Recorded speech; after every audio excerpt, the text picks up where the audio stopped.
Olá, hoje eu quero falar com você da conexão existente entre dois temas que são muito importantes para mim.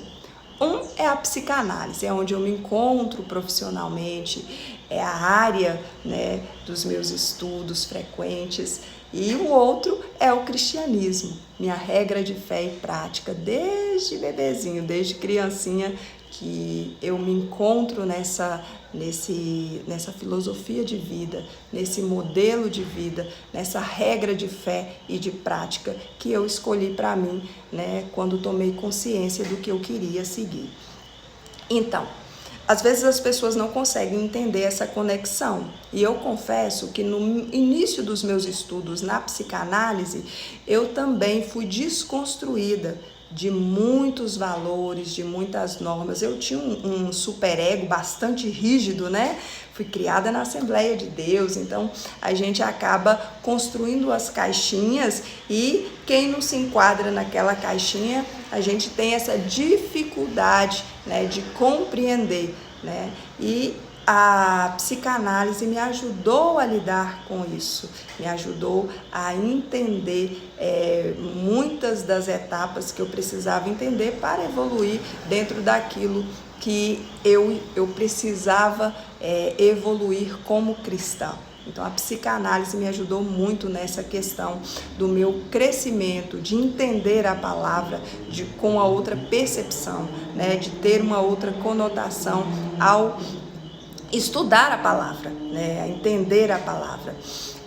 A psicanálise, o objeto de estudo da psicanálise é o inconsciente.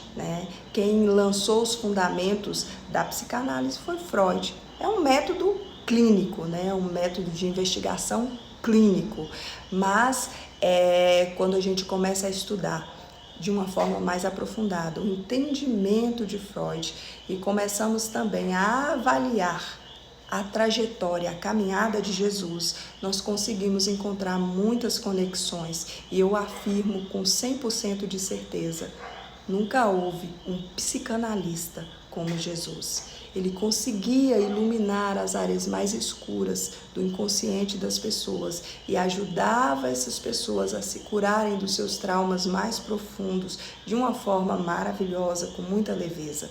A sensibilidade de Jesus ao lidar com o ser humano é maravilhosa, E com toda convicção. Nunca houve um psicanalista como o Senhor Jesus. E Ele nos ensina isso através dos milagres que Ele realizou, através dos diálogos realizados entre Ele e os seus discípulos, entre Ele e a multidão, entre Ele e algumas pessoas que o seguiam, entre Ele e pessoas que estavam ali em busca de um milagre. Então nós conseguimos aprender muito com a trajetória de Jesus. E a psicanálise nos possibilita isso, Como é o estudo do inconsciente, a psicanálise ela vai nos ajudar a entender o outro a partir das vivências do outro, Sem julgamentos, sem questionamentos, apenas com o acolhimento e a aceitação do outro como ele é. E Jesus fazia muito isso. Nós vamos ver com a mulher pecadora, que todos estavam ali para condená-la, e ele simplesmente lança ali uma indagação que leva aqueles homens à reflexão com relação à forma como eles tinham conduzido aquela mulher até ele. O processo de condução da mulher tinha sido totalmente errado.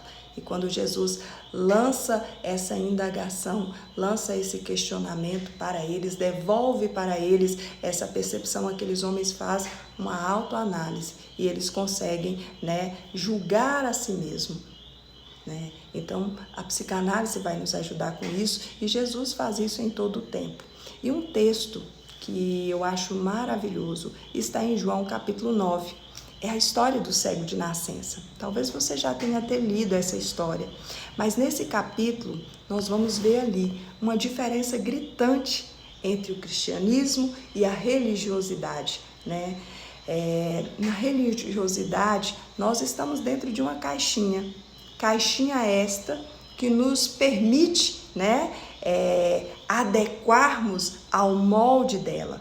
E quando nos adequamos ao molde dessa caixinha, achamos que temos, o direito de julgar, de condenar o outro, porque entendemos dentro da religiosidade que somos salvos pela nossa obra. Somos salvos porque oramos muito, somos bonzinhos porque jejuamos, acabamos nos moldando a esse molde da religiosidade. E o cristianismo vem ensinar totalmente diferente. E nessa passagem a gente consegue ver isso de forma muito clara. Quando os discípulos olham para um homem que era cego de nascença, eles vão tentar entender, através da ótica religiosa, o que aquele homem estava vivendo, né? Eles vão tentar entender a partir da visão religiosa. E com um superego bastante rígido, eles já começam a tentar ali compreender as razões pelas quais aquele rapaz havia nascido cego. Será que era um pecado dos pais? Ou será que era um pecado dele? Quem foi que pecou? Essa é a indagação que eles fizeram para Jesus. Senhor, quem foi que pecou? Foi este ou foi seus pais? Essa foi a indagação que eles fizeram. Mas Jesus ali começa a mostrar para eles uma visão diferente. Jesus fala, olha, nem ele pecou, nem seus pais. Mas tudo isso que está acontecendo é para que a glória de Deus se manifeste. Até então, nenhum homem, nenhum profeta havia curado um cego de nascença. E estes eram os dos sinais do Messias, né? Isaías vai profetizar sobre isso. E agora Jesus fala, olha, tudo isso que aconteceu com ele tem uma explicação. É para que a glória de Deus se manifeste nele. Essa doença dele, ela tem essa conotação, né, de cooperar para algo maior, para o reino. E é lançado um desafio para o cego. E olha que desafio. O cego estava lá quietinho e de repente Jesus se aproxima, cospe na terra, pega ali, né, um lodo, aquele cuspe com terra, passa nos olhos do cego e manda que ele vá até o tanque de Siloé lavar seus olhos. O cego poderia não ir? Poderia, né? Ele poderia não entender o processo e decidir não ir, mas ele decide ir. Ele decide ir. Ele atravessa todo o espaço com suas dificuldades e ele vai ali. E ali ele se lava no tanque de Siloé. Quando ele se lava no tanque de Siloé, automaticamente ele vai ser curado. Então olha só como o processo de construção do milagre dele teve a participação dele também, né? Do acreditar, do caminhar ali, mesmo com suas dificuldades, mesmo com suas fragilidades, para buscar a sua cura, né? Para buscar aquilo que ele tanto almejava, que era voltar a enxergar. E ele vai viver esse grande milagre.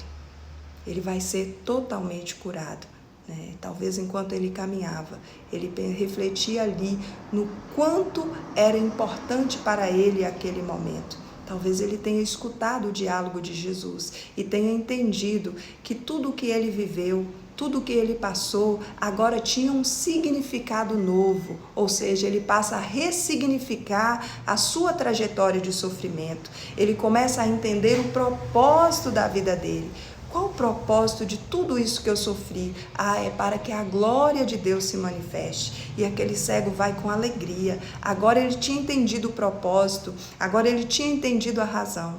E ele vai ser testado no seu propósito, porque depois nós vamos ver que ele vai ser perseguido, né, pelos próprios religiosos daquela época. Os fariseus vão persegui-lo e vão achar que ele estava inventando a história, mas com muita convicção, ele vai ser uma das poucas pessoas que vai reconhecer Jesus como Deus. Então reflita nisso, a psicanálise e o cristianismo são muito similares, têm muita conexão. Que Deus te abençoe, que você consiga romper e viver os milagres diários que Deus tem para você. Tenha um bom dia.